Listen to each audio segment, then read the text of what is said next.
Welcome diploma वाले classes. आज हम देखेंगे इंजीनियरिंग ड्राइंग सेकंड का चैप्टर नंबर 4। थियरी क्लास हम देख रहे हैं इसका। आज हम देखेंगे चैप्टर नंबर 4 और चैप्टर नंबर 4 है हमारा लॉकिंग डिवाइस। तो सबसे पहले समझेंगे लॉकिंग डिवाइस क्या है। तो आइए स्टार्ट करते हैं। ये हमारा चैप्टर का नाम है लॉकिंग डिवाइस इन नट। ठीक है। तो सबसे पहले हम लोग को ये समझना है कि लॉकिंग डिवाइस है क्या। ठीक है। तो लॉकिंग डिवाइस क्यों कहा गया है नट को। देखिए, जब हम लोग किसी भी मशीनरी में नट्स को यूज करते हैं, ठीक है, हर एक मशीनरी नट बोल्ट का यूज किया जाता है। लेकिन जो ऐसी मशीनरी जिसमें कि वाइब्रेशन होता है, जब मशीन चलती है तो उसमें क्या होता है, वाइब्रेशन होता है। चाहे वो ऑटोमोबाइल्स हो गई, चाहे स्टेशनरी जो है मशीनरी हो गई, जो इंडस्ट्री में यूज की जाती हैं, सब जो मशीनें चलती है उसमें वाइब्रेशन होता है। और वाइब्रेशन के कारण क्या होता है, ये नट्स जो हैं ढीले हो जाते हैं धीरे धीरे धीरे। कुछ टाइम के बाद वो ढीले हो जाते हैं। कभी कभी कंडीशन ऐसी आती है कि वो खुलकर गिर भी जाते हैं और वो दुर्घटना के कारण बनते हैं। ठीक है। जो उस मशीनरी पर वर्क कर रहे होते हैं लेबर, उनके साथ दुर्घटना हो जाती है। या तो फिर ये होता है कि जब नट्स और बोल्ट ढीले हो जाते हैं तो हमारी जो प्रोडक्ट का प्रोडक्शन होता है वो अच्छे तरीके से ना करके उसमें कुछ एरर आने लगते हैं, कुछ कमियां आने लगती हैं। ठीक है। तो ये सब चीजें ना हो, इसके लिए जो हम लोग क्या करते हैं, लॉकिंग डिवाइस का यूज करते हैं। लॉकिंग डिवाइस कुछ और नहीं, नट के साथ एक्स्ट्रा एक अटैचमेंट यूज किया जाता है, उसी को हम लोग कहते हैं लॉकिंग डिवाइस। ठीक है। तो आइए देखना शुरू करते हैं। देखिए, टाइप्स ऑफ लॉकिंग डिवाइस। तो कितने प्रकार के लॉकिंग डिवाइस है, कुछ तरीकों के लॉकिंग डिवाइस को यहाँ पर देखेंगे। तो हमको ऑब्जेक्टिव के पॉइंट ऑफ व्यू से भी देखते हुए चलना है कि कौन से क्वेश्चन यहाँ पे पूछे जा सकते हैं। ठीक है। तो सबसे पहले यहाँ पे देखा गया लॉक नट और फिर चक नट, इसको बोलते हैं, जो हम लोग इमेज में देख रहे हैं इसको बोलते हैं लॉक नट या फिर चक नट बोलते हैं ना। ठीक है। तो यहाँ पे हम लोग देखेंगे कि यहाँ पे दो नट यूज किए गए हैं। एक नट है हमारा ए और दूसरा क्या है, बी है। ठीक है। यही चीज ए ऊपर लगा दिया गया है और यहाँ पे बी नीचे की तरफ है। तो बी वाला नट कुछ और नहीं है, जो नॉर्मल नट जो हम लोग यूज करते हैं, जो कि पिछले वीडियो में हम लोग जिसके बारे में पढ़ा है वही नट है। यहाँ बी वाला नट वही नॉर्मल नट है। ठीक है। लेकिन यहाँ पे जो ए वाला नट यूज किया गया है वो क्या है, वो हमारा लॉक नट है। ठीक है। लॉक नट है यहाँ पे, ये जो है लॉक नट है। ठीक है। लॉक नट क्यों है, देखिए, एक नट जब लगाया जाता है तो वो ढीला होके गिर सकता है वाइब्रेशन के कारण। उसको लॉक करने के लिए हम लोग क्या करते हैं, दूसरा नट, नट ए जहाँ पे जो है दूसरा नट है, तो इसे लगाया गया है ताकि ये ढीला ना हो। ढीला ना होने का कैसे सेंस है, हो अगर दोनों एक ही तरह से कसा जाएगा तो ढीला तो हो जाएगा। ये पहले ये ढीला होगा फिर ये ढीला होगा, लेकिन इसमें किया क्या जाता है, क्यों अलग हो जाता है ये। जैसे कि मान लीजिए कि नट को क्लॉकवाइज डायरेक्शन में रोटेट करा के कसा जाता है, तो जो लॉक नट है उसको अपोजिट डायरेक्शन में घुमा करके कसा जाता है। ठीक है। तो ये दोनों नट एक दूसरे पर टाइट हो जाते हैं। ठीक है। एक दूसरे पर टाइट हो जाते हैं। ठीक है, फिक्स हो जाते हैं एकदम से। तब क्या होता है, वाइब्रेशन के कारण ये ढीले नहीं होते हैं। यही कारण है कि वाइब्रेशन के कारण ढीले नहीं होते हैं। ऐसा नहीं होता कि दोनों को एक ही डायरेक्शन में घुमा के कसा जाए और ये दोनों दोनों यहाँ पे टाइट हो जाए, ऐसा नहीं होता है। लॉक नट एक दूसरे को लॉक कर देते हैं। ठीक है, जो हमारा नट होता है उसको लॉक कर देता है, उसे खुलने नहीं देता है। ठीक है। वही चीज यहाँ पर भी है। जो यहाँ पर अगर हम ध्यान से देखेंगे तो यहाँ पे जो, एक सेकंड, देखें, तो हम देख पा रहे हैं कि जो नट हमारा है वो तो उसकी हाइट जो है डी है, जो कि हम लोग पहले से जानते हैं। लेकिन जो लॉक नट है इसकी हाइट कितनी है, उसकी जो हाइट है वो 0.6 डी है। तो क्वेश्चन यही पूछा जाता है लॉक नट की हाइट कितनी होती है, तो होती है 0.6 डी। और एक और बात जान लीजिए लॉक नट या फिर चक नट के बारे में, जैसे कि हम लोग इसके बारे में पढ़े थे हेक्सागन नट के बारे में, कि यहाँ पर चैम्फर 30 डिग्री कर दिया जाता है एक साइड से। लेकिन लॉक नट में दोनों ही दिशाओं से, दोनों ही साइड से उसका चैम्फर किया जाता है 30 डिग्री पे। ये बात आपको याद रखनी है। बाकी सारी चीजें सेम होती हैं, सारी डायमेंशन उसकी सेम होती है, ये इस वाले नट की तरह है। ठीक है। ऐसे नीचे या ऊपर किसी भी तरह से लगा सकते हैं। यहाँ पर दिया मेथड 1, जब लॉक नट को चक नट को नीचे लगाया गया है, और दूसरा मेथड 2 जब इसे ऊपर लगाया गया है। ठीक है। तो आपको समझ में आ गया लॉक नट किस तरीके से काम करता है। दोनों को अपोजिट डायरेक्शन में घुमा करके कसा जाता है। इसमें थ्रेड की कटिंग अलग तरीके से होती है, इसमें अलग तरीके से होती है। क्लॉकवाइज एंटी क्लॉकवाइज कॉन्सेप्ट होता है, और ये एक दूसरे पर टाइट हो जाते हैं, ना कि ऑब्जेक्ट पर टाइट होते हैं। ठीक है। और इसका जो हाइट है 0.6d होता है। ठीक है, इसे दोनों साइड टेम्पर किया जाता है 30 डिग्री पे। ओके, तो आगे बढ़ते हैं लोग। देखिए, अब मेथड 3 है। ठीक है, जहाँ पे बहुत ज़्यादा लोड हो, ठीक है, मशीन बहुत ज़्यादा वाइब्रेशन करती हो, या फिर हाई कैपेसिटी की मशीनरी हो, वहाँ पे हम लोग क्या करते हैं, दो नट का यूज करते हैं, दो सेम साइज के नटों का यूज करते हैं उसको कसने के लिए। ठीक है, जैसे देखेंगे क्या, एक यहाँ पे देखेंगे लॉक नट है, और ये दूसरा भी लॉक नट है। ठीक है, लेकिन यहाँ पे जो उसकी हाइट है वो डी ना हो करके क्या हो जाती है, 0.8d कर दी जाती है।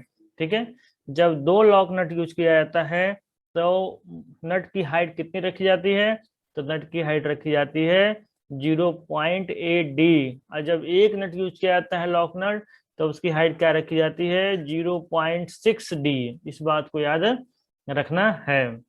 ठीक है, बस यही चीज चेंज होती है, बाकी सारी चीज सेम होती है। ठीक है, अब इसकी बात करेंगे नट एंड स्प्रिंग वाशर। यहाँ पर एक नीचे स्प्रिंग वाशर यूज कर लिया जाता है। क्या यूज किया जाता है, स्प्रिंग वाशर यूज किया जाता है। कुछ इस टाइप का ये स्प्रिंग वाशर होता है, आप देखे भी होंगे। ठीक है, इस टाइप से।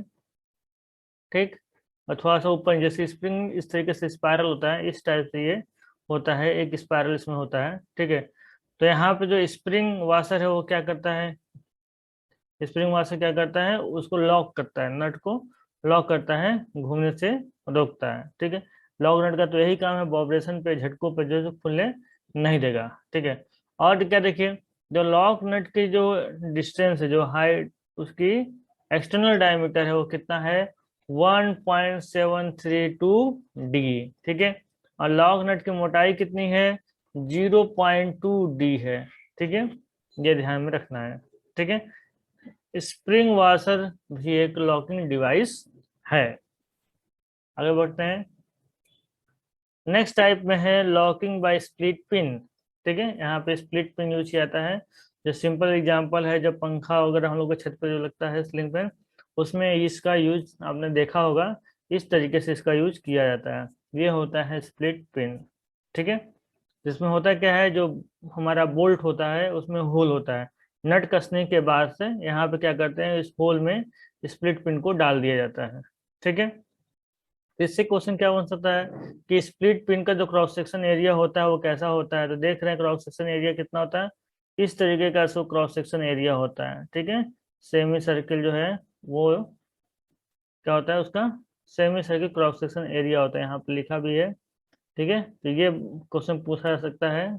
ठीक, और क्या क्वेश्चन बनता है इससे कि इसका यूज कहाँ पर किया जा सकता है, तो एक दो एग्जांपल आप बता सकते हैं। ठीक है, किस प्रकार से इसका यूज किया जाता है, नट तो सेम होता है इसका। ठीक है, और उसका होल जो बनाया जाता है बोल्ट में, वो कितना डाया होता है, 0.2d का डाया होता है। ठीक है, ड्राइंग तो बनाने की आएगी नहीं।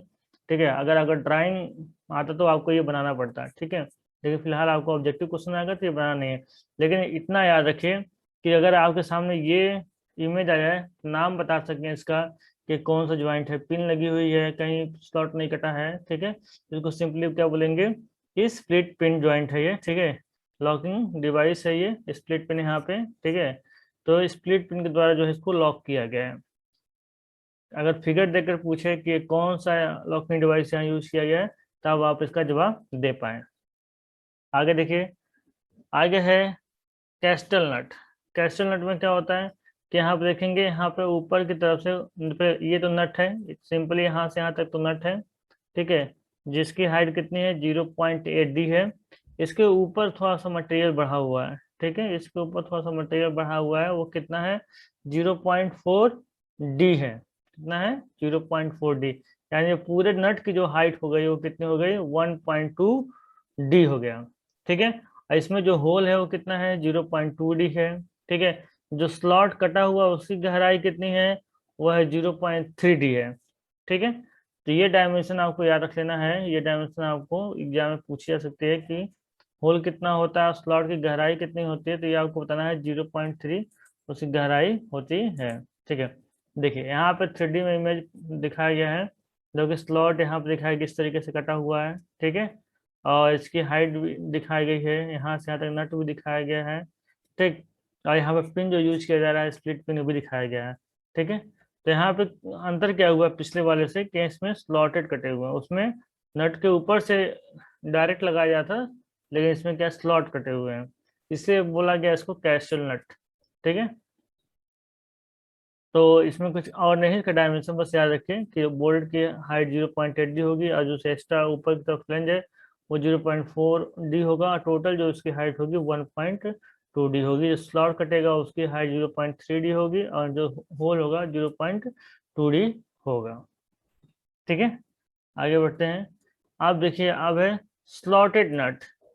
ठीक है, स्लॉटेड नट, इसके और उसमें अंतर क्या है, तो उसमें क्या था, नट के ऊपर थोड़ा मटेरियल बढ़ा हुआ था।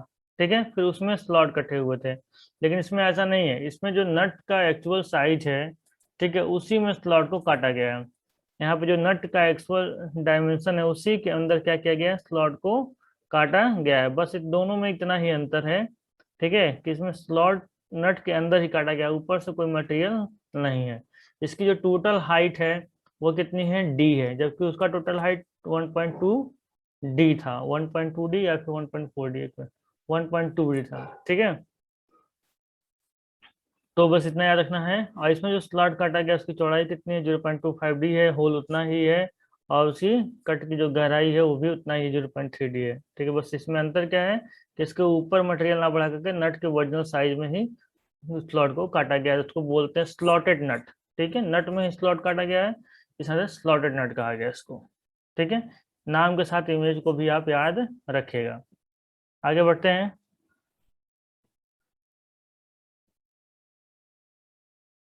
अगला है हम लोग के पास स्वान नट या फिर विल्स नट। ठीक है, स्वान नट और विल्स नट में क्या है, देखिए इसमें है कि जो हमारा नट है जिसकी हाइट कितना है, डी है, एक्चुअल हाइट, उसमें क्या करते हैं, इसमें एक होल बनाया जाता है इस तरीके से, जिसमें किसी एक स्क्रू को कस दिया जाता है। यहाँ पे इस तरीके से कट कटा होता है। ठीक है, यहाँ पे पूरा स्लॉट कटा होता है यहाँ पे, और ऊपर क्या करते हैं, नट में कसने बोल्ट नट को कसने के बाद से ऊपर से यहाँ पे स्क्रू कस देते हैं। ठीक है, तो स्क्रू क्या करता है कि इस पे जाम कर देता है। ठीक है, नट को बोल्ट पे जाम कर देता है, खुलने नहीं देता है। पहले खोलने के लिए पहले स्क्रू खोलना होगा, तब नट खोलना होगा। ठीक है, तो ये भी एक कॉन्सेप्ट है जिसको हम लोग बोलते हैं स्वान नट। ठीक है, तो अब याद करिए स्वान नट में क्या कहता है, एक स्क्रू का यूज किया जाता है। ऐसे क्वेश्चन पूछा गया किस लॉकिंग डिवाइस में स्क्रू का यूज किया जाता है, तो आप बताएंगे स्वान नट या फिर विल्स नट में यूज किया जाता है। इसमें डायमेंशन कितनी होती है, नट की डी होती है, और कितने दूरी पर काटा जाता है, ये तो 0.2 डी पे काटा जाता है। ठीक है, तो ये हम लोग को याद रखना है। आगे बढ़ते हैं।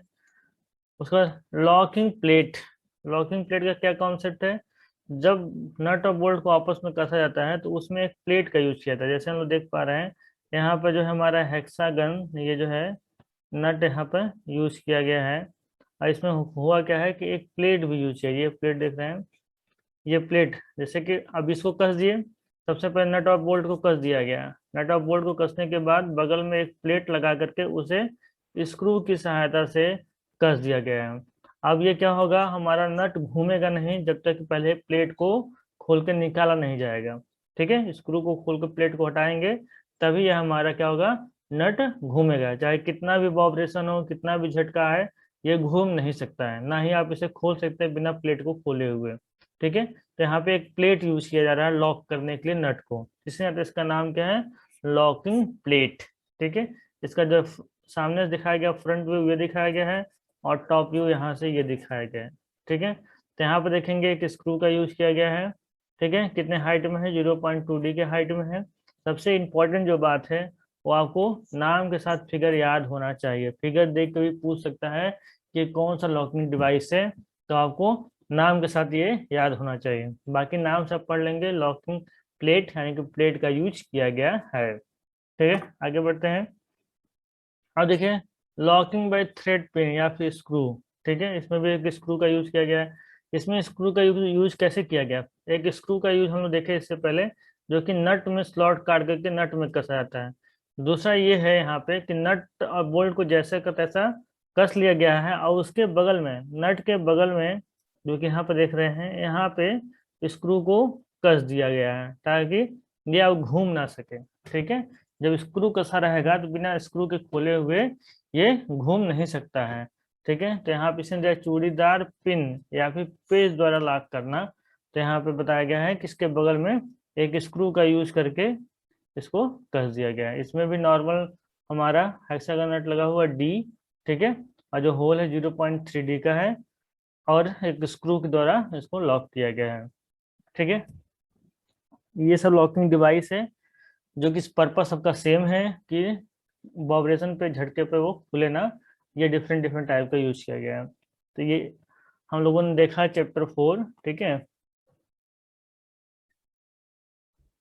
चैप्टर 4। इसके बाद हम देखेंगे चैप्टर 5। ठीक है, अगर आपको समझ में आ रहा हो तो कमेंट करके बताइए, ना समझ में आ रहा तब पर बताइए क्या चीज़ दिक्कत है। और इसका MCQ ऑब्जेक्टिव ऑब्जेक्टिव हमने पहले ही कंप्लीट कर दिया है, तो उसे चैनल पर जा करके देख लीजिए सारे। और ऑनलाइन टेस्ट भी चल रहे हैं। ठीक है, ऑनलाइन टेस्ट भी चल रहे हैं। आप टेलीग्राम ज्वाइन करिए, टेलीग्राम पे ऑनलाइन टेस्ट का लिंक जाता है, जहां से जा करके आप टेस्ट भी दे सकते हैं अपना। ठीक है, मिलते हैं नेक्स्ट वीडियो में। Okay, thank you.